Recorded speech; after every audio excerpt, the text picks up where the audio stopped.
சுமார் 1 வருஷம் அங்கே சும்மாவே இதே வேலை, கூட்டுறது பெருக்கிறது தான் வேலை. வேறு ஒரு வேலை இல்லை. ஆஞ்சநேயருக்கு ஒரு மாலை போடுவேன். என்னை வந்து கம்பு துடைக்கிறது நான் தான். டெய்லி துடைச்சி வச்சுட்டு நான் தான் காலைல எழுந்துச்சி வந்து துடைப்பேன். அவனை ஏற்றாப்புல கம்பை எடுத்து அடிப்பானுங்க. கம்பை தொட்டா, நீ ஏன்டா கம்பை தொடுறாம. அப்போ நான் எனக்கு எங்கள் அம்மா அப்பா சொன்னது ஞாபகம் இருக்கும், அடித்தா திருப்பி அடிக்கணும்னு. ஆனால் அந்த இடத்துல நான் ஏதோ காரணம் காட்டி ஏதோ அடிக்கலை.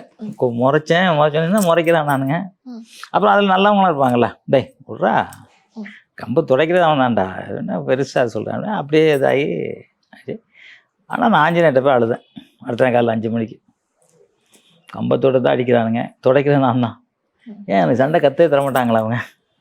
அப்படி வேறு வழி இல்லை, எனக்கு தெரியாது ஒன்றுமே. அம்மா இல்லை, அப்பா இறந்துட்டாங்க, ஒன்றும் இல்லை. அவங்ககிட்ட போய் கேட்குறது நீங்கள்? அப்படியே எனக்கு மனசுக்குள்ளே ஒரு அப்படியே எங்கள் வாத்தியார் சுற்றுறாருல கவுஸு, 1லேருந்து 108 கவுஸ் இருக்குது. யாரும் 108 கவுஸ் சுற்றி நாங்கள் பார்த்ததே இல்லை. ஒரு 4 கவுஸ் 5 கவுஸ் தான் சுற்றுவாங்க. எனக்கு ஞாபகம் வந்து அதை எடுத்து அன்னைக்கு அப்போவே ஆஞ்சநேயர்கிட்ட அதை காலில் வச்சு கும்பிட்டு அங்கேயே போய் சுற்றுறேன்.